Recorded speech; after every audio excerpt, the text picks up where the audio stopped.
Salut! Dans le cadre du confinement, j'ai eu envie d'amener un peu la littérature jeunesse dans vos oreilles. Alors j'ai proposé aux auteurs pour ados de nous lire un extrait de leur dernier roman.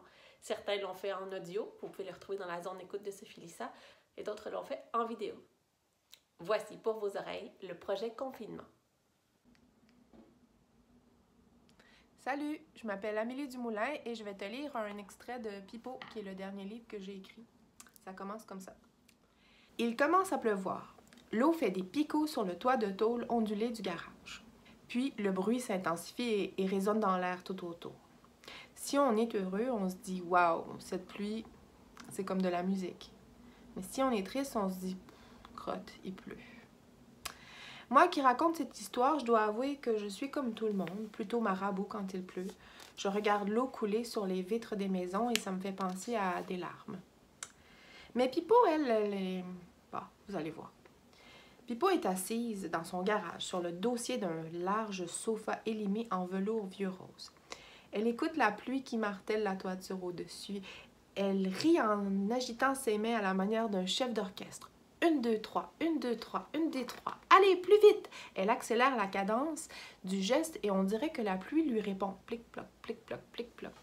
La porte du garage est ouverte devant elle. À l'extérieur, un étonnant spectacle. On dirait un vaste village de bols en plastique.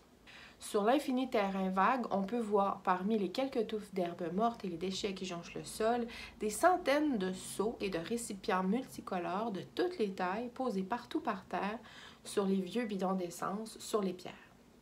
À la branche du dernier arbre presque vivant est accroché un arrosoir rouillé qui servira lui aussi à récolter l'eau. Et là, un énorme rat gris et blanc traverse le garage.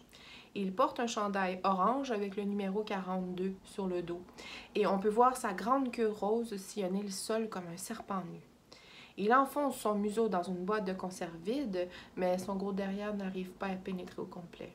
« Je te vois! » Pipo ramasse la conserve, libère le rat et le met sur son épaule. « Allez, sportif, aujourd'hui, on va prendre un bain. » Elle attrape d'une main une grande poubelle vide munie de roulettes et s'avance vers la sortie du garage. Le rat frileux quitte aussitôt sa maîtresse pour aller se planquer quelque part. Pipo, elle, traverse le rideau d'eau et embrasse le déluge de tout son corps en souriant à belles dents. La pluie n'arrive même pas à aplatir la boule de cheveux roux et crépus de la jeune fille la plus forte au monde. Pour d'autres extraits, rendez-vous sur Sophie Lissa. Et pour lire les livres dont il est question, vous pouvez le trouver dans une bibliothèque ou dans une librairie sous format numérique. Bonne lecture!